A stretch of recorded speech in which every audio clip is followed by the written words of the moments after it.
Hello everyone, आप सभी का मेरे यूट्यूब चैनल पर बहुत बहुत स्वागत है।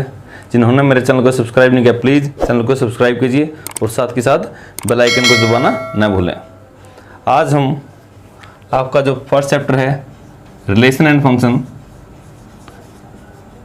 इसे पढ़ेंगे और इसकी जो कुछ बेसिक प्रॉपर्टीज़ हैं वो पढ़ेंगे। और सबसे पहले मैं ये बता देता हूँ कि आपके इस चैप्टर में कौन से टॉपिक आएंगे। इस चैप्टर में आपको सबसे पहले मैं कार्टेशियन प्रोडक्ट, फिर कार्टेशियन प्रोडक्ट पे कुछ कंडीशन लगा के ये क्या बन जाएगा रिलेशन, हम इसे पढ़ेंगे। रिलेशन पे फिर एक्स्ट्रा कुछ कंडीशन लगा के क्या बन जाएगा ये फंक्शन, इस टॉपिक को पढ़ेंगे। इसके बाद एक इनका पर्टिकुलर केस है बाइनरी ऑपरेशन। अब ये टॉपिक या इन्हीं की प्रॉपर्टीज हम यहाँ पढ़ेंगे। कार्टेशियन प्रोडक्ट आप +1 में पढ़ चुके हो, उसको जस्ट रिपीट करेंगे। और आपके ये रिलेशन फंक्शन, रिलेशन के जब आप पढ़ोगे तो टाइप्स ऑफ रिलेशन, फंक्शन है तो 1 और ऑन टू फंक्शन, ये टॉपिक वाइज मैं आपको बताता जाऊंगा बाइनरी ऑपरेशन में भी। अब सबसे पहले तो कार्टेशियन प्रोडक्ट ये क्या होती है, तो इसको देखो आप। कार्टेशियन प्रोडक्ट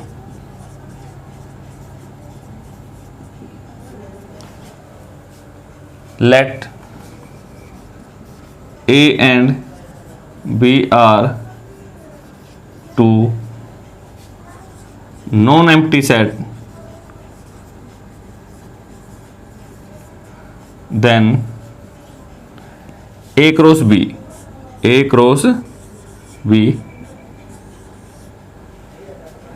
ये एक ए और बी दो नॉन एम्प्टी सेट से, नॉन एम्प्टी इसलिए लिया अगर कोई भी सेट एम्प्टी है तो कार्टेशियन प्रोडक्ट भी एम्प्टी हो जाएगी।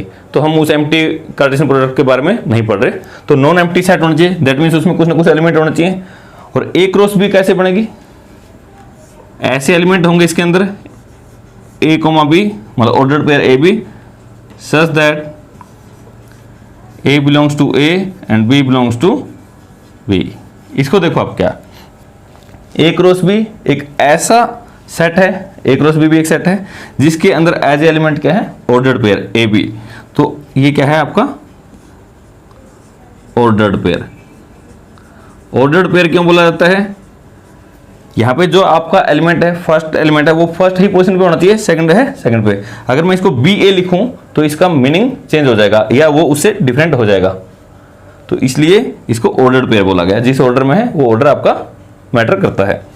ए belongs to A, that means जो फर्स्ट एलिमेंट है वो फर्स्ट सेट से है, जो सेकंड एलिमेंट है वो सेकंड सेट से है।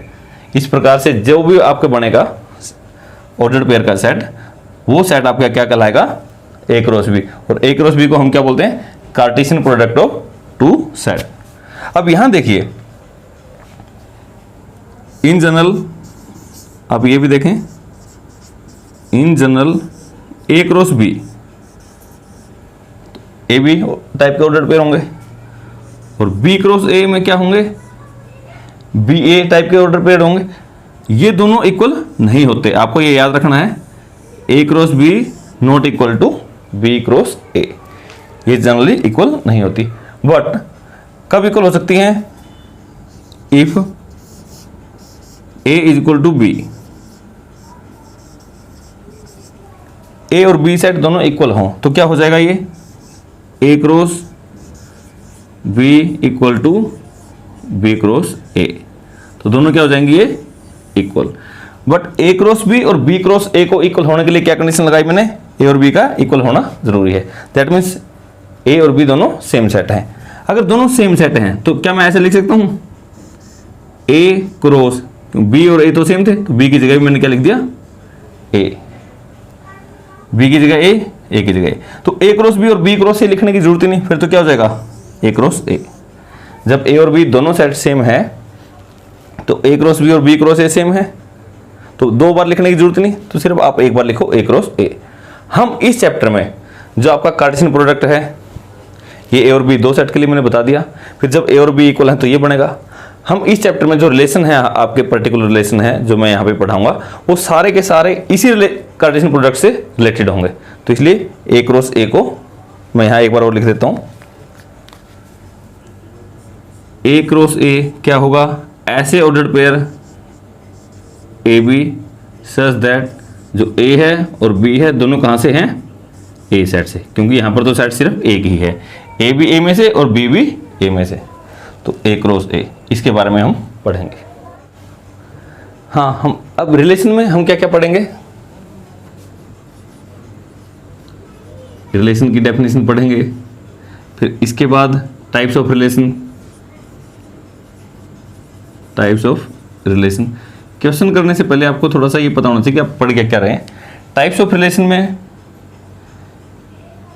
एम्प्टी रिलेशन, यूनिवर्सल रिलेशन,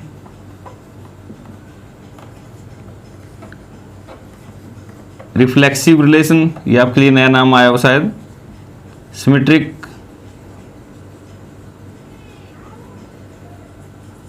और ट्रांजिटिव। मैं इनकी सबकी डेफिनेशन लिखवाऊंगा, आप सभी इनको क्लियर कर लें। तो ये हम पढ़ेंगे। और हाँ, एक इक्विवेलेंस रिलेशन, इक्विवेलेंस रिलेशन ये क्या होता है, एक ऐसा रिलेशन जो रिफ्लेक्सिव, सिमेट्रिक और ट्रांजिटिव तीनों कंडीशन को सेटिस्फाई करे, उसको हम क्या बोल देते हैं, इक्विवेलेंस रिलेशन। तो आपको ये कोई नई डेफिनेशन नहीं है, इन्हीं तीनों डेफिनेशन में अगर ये तीनों सेटिस्फाई करें, दैट मीन्स रिफ्लेक्सिव भी हो, सिमेट्रिक भी और ट्रांजिटिव भी, तो ऐसे रिलेशन को क्या बोल देंगे, इक्विवेलेंस रिलेशन। तो अब सबसे पहले इन पांचों डेफिनेशन को क्लियर करते हैं। तो देखो, रिलेशन, इससे पहले कार्टेशियन प्रोडक्ट की जरूरत थी, वो अभी मैंने बताया था आपको। जैसे A cross B Cartesian product कैसे होती थी, ordered pair A B such that A तो ए से बिलोंग करता है, बी बी से बिलोंग करता है। ये आपस में कैसे रिलेटेड हैं, इनसे कोई संबंध नहीं है। मैं एक एग्जांपल देता हूं, लेट ए आपका है 1 2 एंड बी आपका है 2 3। तो सबसे पहले ए क्रॉस बी बना के देखते हैं हम। अभी मैं सिर्फ कार्टेशियन प्रोडक्ट की आपकी डेफिनेशन को करवा रहा हूं। ए क्रॉस बी, तो ए का पहला एलिमेंट तो ए से उठाओ और दूसरा एलिमेंट बी से और पेयर बनाओ, तो क्या बनेगा, एक तो 1 और यहां से 2, 1 2 ऑर्डर्ड पेयर के रूप में लिख दो। 1 के साथ 3, 1 3, 2, फिर 2 उठाओ, 2 के साथ 2, फिर 2 के साथ 3। ये आ गया आपका ए क्रॉस बी।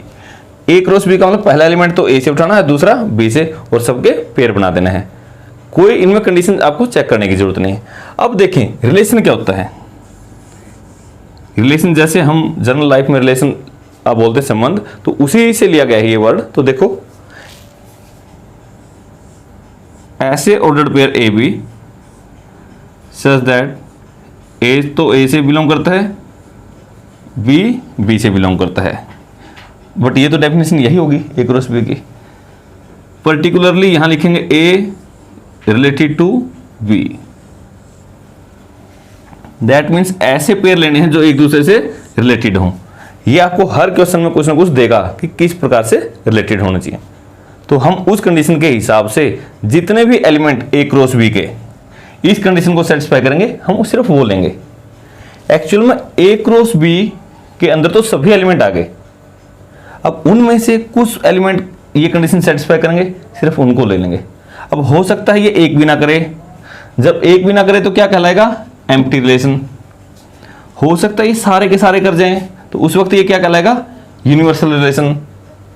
और अदर कंडीशन है इनकी, ये मैं आपको नोट करवा दूंगा। अब देखिए यहां मान लो आपका रिलेशन ऐसा है, A B such that A belongs to A, B belongs to B and A less than B, less than, और जैसे मैं इसी एग्जांपल से आपके लिए बताऊं, A less than B, सिर्फ less than। तो अब देखिए A क्रॉस B ये रहा, इसके कितने एलिमेंट हैं जो इस कंडीशन को सेटिस्फाई करते हैं, ए लेस देन बी, तो पहला एलिमेंट दूसरे से छोटा होना चाहिए। देखो कौन से आ गए, यहाँ देखो पहला एलिमेंट 1 है, यहाँ 2 है, छोटा है, इसको तो ले लो 1 2, 1 3 इसको भी ले लो। यहाँ छोटा नहीं है, यहाँ तो इक्वल है, तो ये नहीं ले सकते। 2 3 यहाँ छोटा है, ये भी ले लो 2 3। आपका रिलेशन क्या बन गया, ये बन गया। ए क्रॉस बी के कुछ एलिमेंट जो कंडीशन को सेटिस्फाई करते हैं उनको लेके क्या बन गया, रिलेशन। अब ध्यान से देखो, जो आर है, आर के सभी एलिमेंट इसमें है या नहीं। अरे कोई भी रिलेशन आए आपका, ए क्रॉस बी के अंदर सभी एलिमेंट मिलेंगे, तो मैं क्या कह सकता हूं, in particular relation is subset of A cross B. ये आपको याद करना है और इसको नोट भी करो। Relation is subset of A cross B, ये आपकी रिलेशन की डेफिनेशन है। मतलब यहां कोई ना कोई एक कंडीशन देगा, ठीक है। अब सबसे पहले एम्प्टी रिलेशन,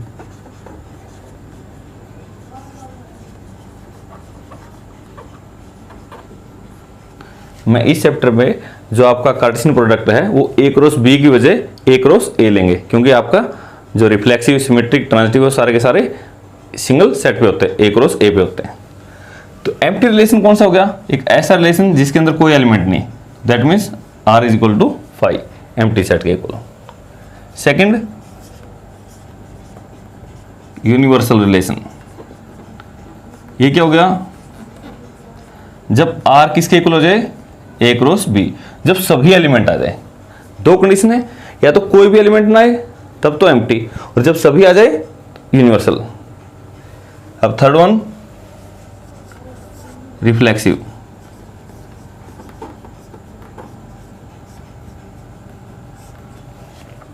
अभी मैंने आपको बताया, तो ए क्रॉस बी बार बार लेने की वजह मैं अब क्या लूंगा, ए क्रॉस ए, तो आप यहां भी बल्कि ए क्रॉस ए लिखें।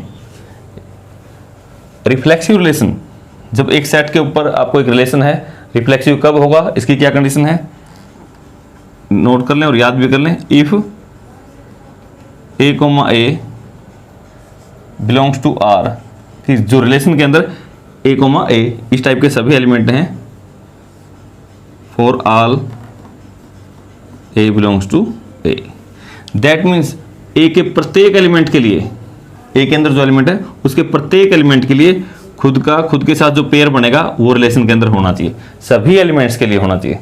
तो उस वक्त ये क्या कहलाएगा, reflexive relation. Second symmetric,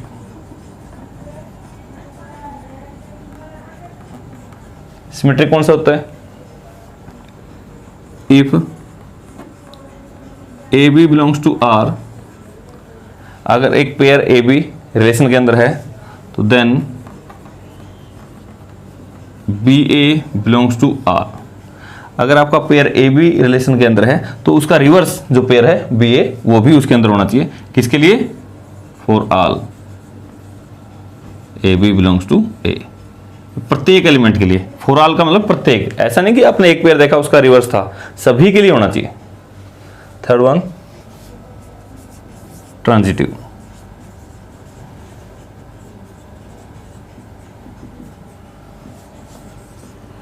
if A B comma B C belongs to R, दो पेयर इस प्रकार से रिलेशन के अंदर हैं कि इसका ये एलिमेंट और इसका ये एलिमेंट दोनों क्या होना चाहिए, सेम। अगर A B B C relation के अंदर हैं तो देन इस एलिमेंट से और इससे जो बनेगा एक pair, then A C belongs to R. अगर इस प्रकार के दो एलिमेंट उस रिलेशन के अंदर हैं तो जिसका ये एलिमेंट सेम है, तो ए सी जो नया एलिमेंट बना वो भी आर के अंदर होना चाहिए। किसके लिए, for all A B C belongs to A, सभी के लिए। ये तीन कंडीशन है आपकी, ये आपको समझने भी है, याद भी करने में। एग्जाम्पल से इनको समझाता हूँ। अब इस चैप्टर में, इस एक्सरसाइज में आपको रिलेशन के क्वेश्चन कैसे मिलेंगे, आपको हमेशा एक रिलेशन देगा और रिलेशन हमेशा किसी सेट पे होगा। यहाँ ए और बी दो सेट नहीं होंगे, सिर्फ एक ही सेट होगा। तो तीन कंडीशन के क्वेश्चन आपको मिलेंगे। पहला तो आपको रोस्टर फॉर्म में देगा, ये प्रत्येक एलिमेंट अलग अलग करके देगा, और सेट भी आपको फाइनाइट देगा। यहां से आपको इजीली समझ में आ जाएंगे क्वेश्चन। सबसे पहले मैं यही कराऊंगा कि जो तीनों डेफिनेशन थी वो आपकी क्लियर हो जाएंगी। सेकंड आपका क्या होगा, सेट बिल्डर फॉर्म में देगा ये, मतलब कंडीशन देगा ये कोई, उस कंडीशन के हिसाब से आपको करना है, और सेट अब भी फाइनाइट देगा।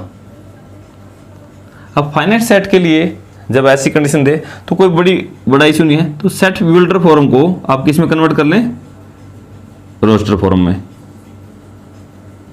तो आपका रोस्टर फॉर्म और फाइनाइट सेट उसी टाइप का बन जाएगा जैसे मैं पहले सिखाऊंगा। अब तीसरी क्या बनेगी आपकी,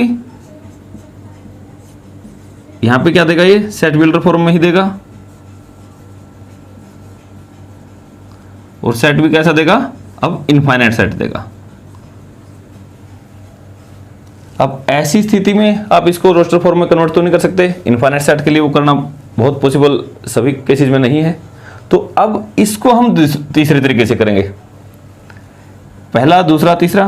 पहला तो roster form finite set, set builder form finite, इसको कन्वर्ट कर लेंगे रोस्टर में, तो पहले जैसा बन जाएगा। ये तो दोनों लगभग सेम है, इसको हम अलग ढंग से करेंगे, ठीक है। तो अब देखो, सबसे पहले आज मैं आपके एक्सरसाइज में आगे पीछे क्वेश्चन है, तो मैं आपको सिर्फ इस फॉर्म के कराऊंगा, रोस्टर फॉर्म फाइनाइट सेट पर, ताकि आपको इजीली समझ में आ जाए। ये आपको फोर्थ एग्जांपल दिया गया है। इस फोर्थ एग्जांपल को आप देखो, यहां पर आपको एक आर रिलेशन दे रखा है जिसके अंदर एलिमेंट कितने हैं, 1 1 2 2 3 3 1 2 2 3 इस प्रकार से, और सेट क्या है, ए, जिसके अंदर कितने एलिमेंट हैं, 3। तो अब देखो ए क्रॉस ए में कितने एलिमेंट होंगे, number of element in A cross A, क्या फॉर्मूला होता है, number of element in A into number of element in A. अलग अलग कर दो इनकी प्रोडक्ट, ए के अंदर कितने एलिमेंट हैं, 3 इंटू 3, 3 इंटू 3 कितना हो गया, 9। दैट मीन्स अगर मैं ए क्रॉस ए करूं, कार्टेशियन प्रोडक्ट करूं, तो कितने एलिमेंट होंगे, 9। अब उन 9 में से यहां पर कितने आए हैं, 1 2 3 4 5, उन 9 में से कितने भी आ सकते थे, 9 के 9 भी आ सकते थे, 8 7 0 तक कुछ भी आ सकता था, तो यहां पर ये दे रखा है।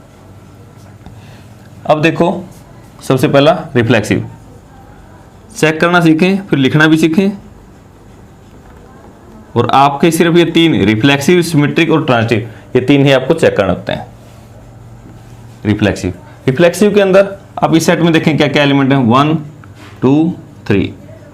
1 के लिए पेयर 1 1 देखो यहाँ पे ये रहा, ठीक है। 2 2 के लिए है 2 2, 3 के लिए 3 3। आपको इसके प्रत्येक एलिमेंट के लिए यहां पर सेम टू सेम वाला जो पेयर है वो देखना है। अगर कहीं भी ना है तो वहीं वो फेल हो गया, उसके लिए हम कैसे लिखेंगे वो बाद में डिस्कस करेंगे। लेकिन इस केस में तो आपको तीनों मिल गए।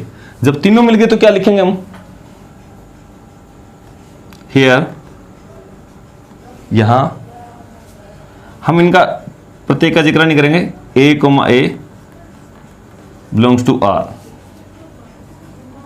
For all A belongs to A. मतलब ए के प्रत्येक एलिमेंट के लिए, सभी एलिमेंट के लिए खुद के साथ जो पेयर था वो रिलेशन के अंदर है। आप देखो 1 के लिए भी है, 2 के लिए भी है, 3 के लिए भी। तो सिर्फ वही लाइन जो आपको डेफिनेशन लिखाई गई थी आप सिर्फ उसी को लिख दो, आपको और ज्यादा लिखने की जरूरत नहीं है। तो इसका मतलब क्या हो गया, इसलिए आर इज रिफ्लेक्सिव रिलेशन, ये तो रिफ्लेक्सिव हो गया। अब सेकेंडली क्या चेक करना है, सिमेट्रिक।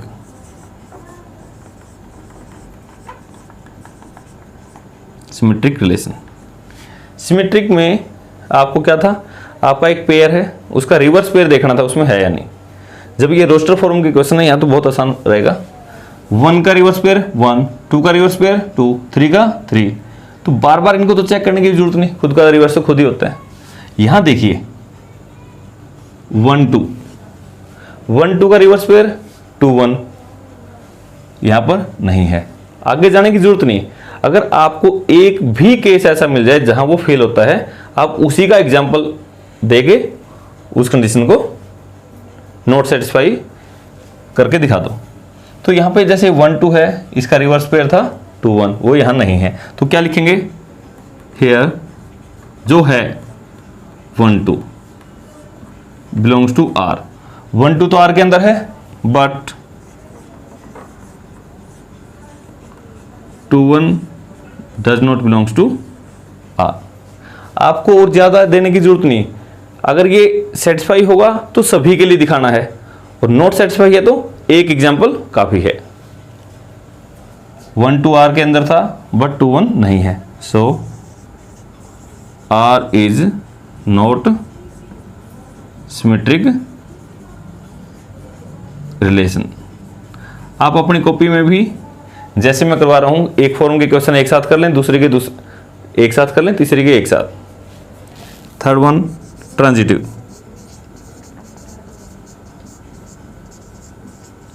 इसमें थोड़ा और ध्यान से करें, यहां गलती होने के थोड़े चांस रहते हैं।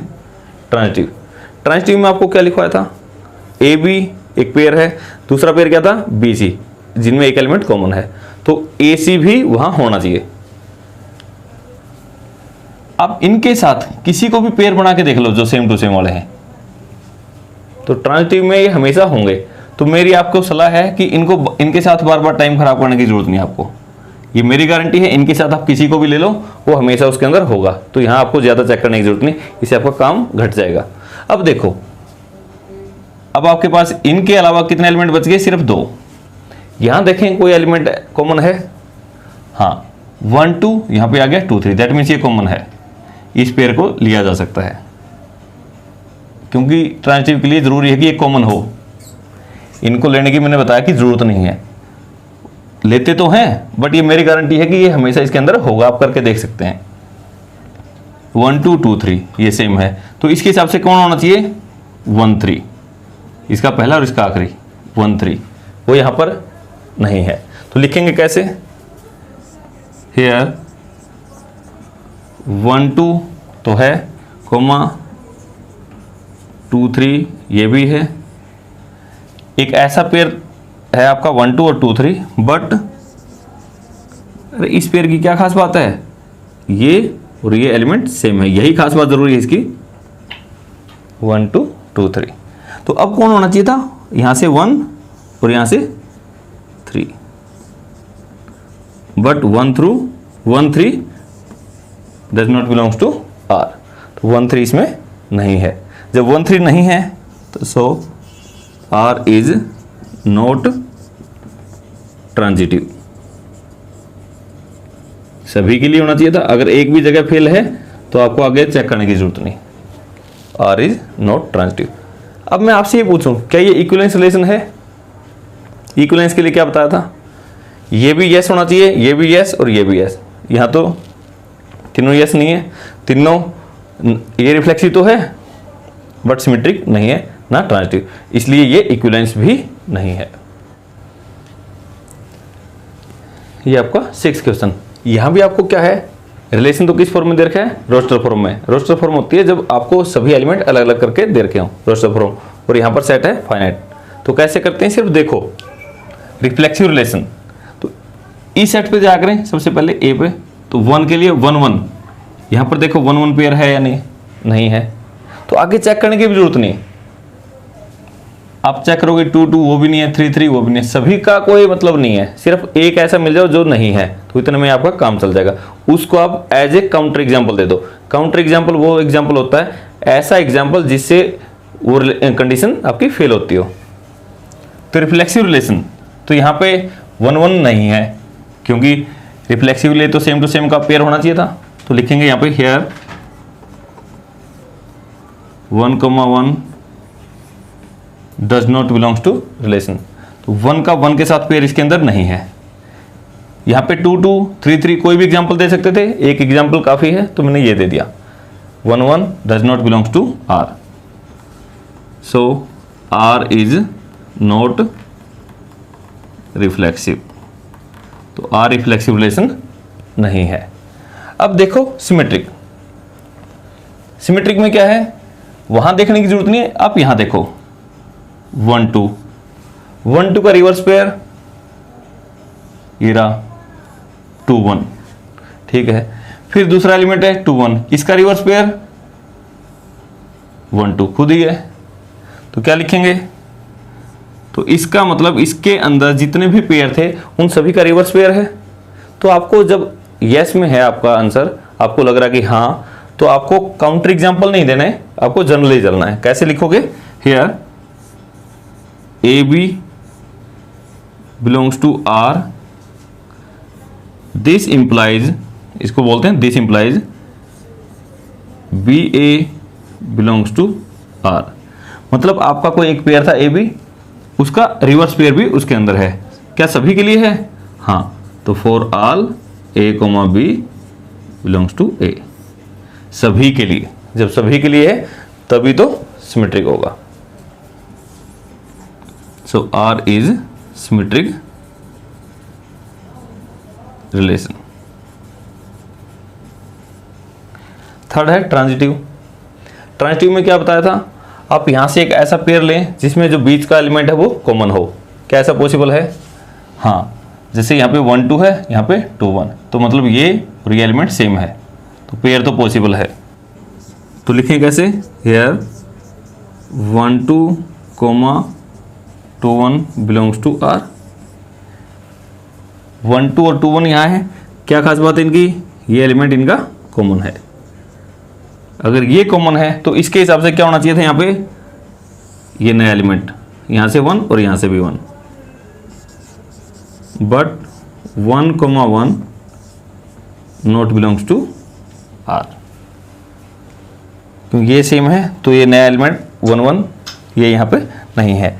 इसका मतलब so R is not transitive relation, ये ट्रांजिटिव रिलेशन आपका नहीं है। क्या ये इक्विवेलेंस रिलेशन है, नहीं। इक्विवेलेंस के लिए क्या होना चाहिए था, रिफ्लेक्सिव भी, सिमेट्रिक भी और ट्रांजिटिव भी, बट ये तो आपका सिर्फ सिमेट्रिक रिलेशन है।